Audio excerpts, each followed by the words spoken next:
Hello again everyone, welcome back to West Blyth Model Railway. A couple of days after I posted my last video, I got an email from a guy asking if I could do a video showing some of the details of the control panel that I'm using at West Blyth. To be honest, I wasn't going to bother with a control panel. I was just thinking about using some of the DCC Concepts levers for switching the points, but obviously when I seen the cost of those I thought, well, there's got to be a cheaper way to switch points, so I thought, well, I'll go ahead and I'll build the control panel. There was plenty of space that I could put the control panel in. There's about another 2 or 3 places in the loft where I could have put the control panel, but I decided to put it here anyway, just next to the bridge on the layout. As you can see, the control panel itself, it's nothing special. It's just a diagram printed off in Microsoft Paint, and obviously any text that's on the diagram as well was just added using Microsoft Paint as well. So it's nothing special. I haven't used any fancy programs or anything to create the track diagram. The diagram was, I had to print the diagram off in two separate pieces because that's all my printer would print, and I had to get a friend of mine to sort of join the two halves together, if you like. I was able to laminate it in one piece as I've got a roll laminator, so that was I was pleased to get it laminated just to try and keep it a little bit more protected. Some of the features which is on the control panel, you can see that all the point positions there's lit up, and I've actually used the PPI, the block signal and PPI point position indicators. I think they were PPI 14 indicators. These is the DC versions that block signaling does. The reason why I used the DC ones rather was I just wanted to use 12 volts. I just wanted to run a straight 12 volt power supply to those, and the point position indicators already came. They already came pre-wired, so you didn't have to fit any resistors or anything like that to them, which I thought was a handy feature. The other things, one of the other things that I've got on the layout as well is you can see the red LED there. That's actually a train detection module, and I've got some more on the layout there. There's these ones here. There's that 3 on that line there, and then there's 3 on this line here, and then there's this one on the end here. Obviously they're green because there isn't anything covering the detector, but the one that's shown as red there, there's actually a wagon parked on that detector, and what I'll do is I'll just nip across to the other side of the layout and I'll move the wagon so that you can see the LED change back to green. Okay, I'll move the wagon now and you'll see the LED go back to green. Now that's it there, and if I bring the wagon back, it goes back to red. These actually change instantaneously. There's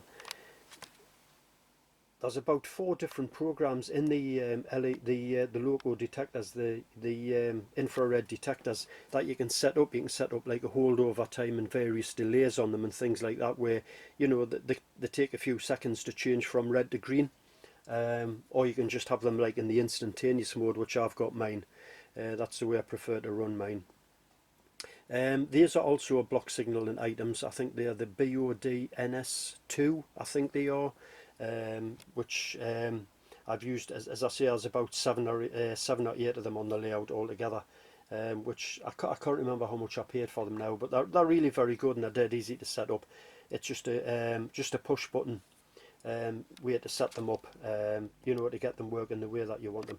You'll have to excuse the glare at the sides here. There's a little bit of glare, which is the same at the other side as well. It's coming off my fluorescent lighting that I've got up here in the loft.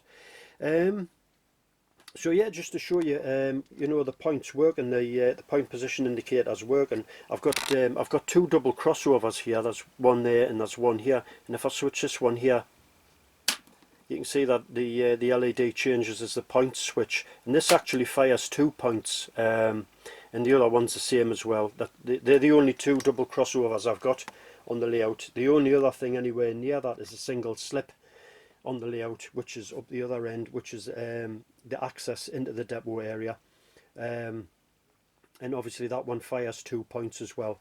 The plastic that I used was a piece of plastic, the grey plastic there, which I got from Bay Plastics. Anybody in the northeast will be familiar with those probably. They're on the Tyne Tunnel Trading Estate in North Shields. and you just go in there with whatever measurement you need, what size you need, and they just cut it while you wait. And when I got it back, I just had to just mark all the holes for the switches, the toggle switches to go through for the point operation, and then put the just to fix the diagram on top of the plastic when it was all drilled out and everything. And I just used a double-sided tape for to stick the track diagram on, and it's absolutely fine. So what I'll do is I'll take the camcorder off the tripod, and I'll let you have a look at the outside of the control box, and then I'll take the panel off. Well, I can't take it right off because of the wires that's attached to it, but I'll lift it up anyway and let you have a look inside and see. You can see some of the components inside. So if you can bear with us, I'll be back with you in a minute or so. Okay, this is the side of the control panel box. As you can see, it's nothing fancy. It was only made up out of scrap pieces of plywood that I cut, cut the size and shape that I needed, and just sort of screwed it all together. You can see the screws on this side here. They're just small Phillips screws, and there's some timber inside the control panel as well for the screws to bite into. The dimensions of the control panel box, I think, is somewhere in the region of about, I think it's about 23 inches wide by about 9 inches deep. So it's not really all that big. It doesn't take up a great lot of room on the layout. So yeah, that's it. Pretty much for the outside of the box. I've got there's a piece of timber here which supports the weight of the box, because it's screwed on at the back there where the bridge is into that bracing timber there, and as I say, it needs the leg to support the weight of the box. The control, the power sources that I'm using there, you can see there, as a 13.8 volt regulated PSU, which I use for the PPI 14 point position indicators, and also all the lighting on the layout is powered by that. The other one on the top there, that's a gauge master. I don't know what the part number for that one is, but it's the one with the twin 16 volt AC outputs. That's powering all the points on the layout, as well as a twin capacitor CDU, which is inside the control box as well. So I'll take the panel off, the top off anyway, or move it anyway, so you can have a look inside, and I'll be back in a moment. This is the inside of the control panel underneath the diagram. As you can see, it's a right bird's nest of wiring, but as it happens, I know exactly which wire is for every single item that's operated on the layout through switches and the point position indicators. All the cables that's leaving the control panel and going out to the various points of the layout are all labelled, so I know exactly what does what. The point position indicators there, which you can see the 3 modules there, the inputs and outputs I've got on a diagram on my PC, so I know exactly which channel controls which point on the layout as well. So if there's a fault occurs, and I have had a couple of faults during the early stages when I wired these in, it was very, very simple just to, to have a look at the diagram and diagnose which one was causing the problem, and get it repaired. If you have a look inside there, you can just see through the wires, you can see the twin capacitor CDU unit. Again, that's a block signaling item, but I can't remember what the part number for that is. But the CDU operated in conjunction with the 16 volt AC power supply gives the points a good kick when you switch them over. So I never have any problems with points not switching properly or anything like that. If we look underneath, you can see the various toggle switches and LED parts that's on the track diagram there. I'll get my words out in a moment. Yeah, that's all the switches and everything there that operates everything within the depot area. The colliery and states area is going to be on two separate power supplies, possibly to what this is. So I've still got a fair bit of wiring to do yet, but that'll all get done in due course. A lot of the connections inside the control panel are just made using the the traditional chocolate block connectors, whereas some of them into the point position indicators are just wired directly into the screw terminals. The contacts that I've used, the connections rather, under the layout, under the baseboard for all the point work and all that, is just done using Scotch lock connectors. I know a lot of people don't like those, but I've used them exclusively on the layout and I haven't had a single problem with them or a single failure with them. You know, I think they're a great time-saving way to connect wires up without too much trouble at all.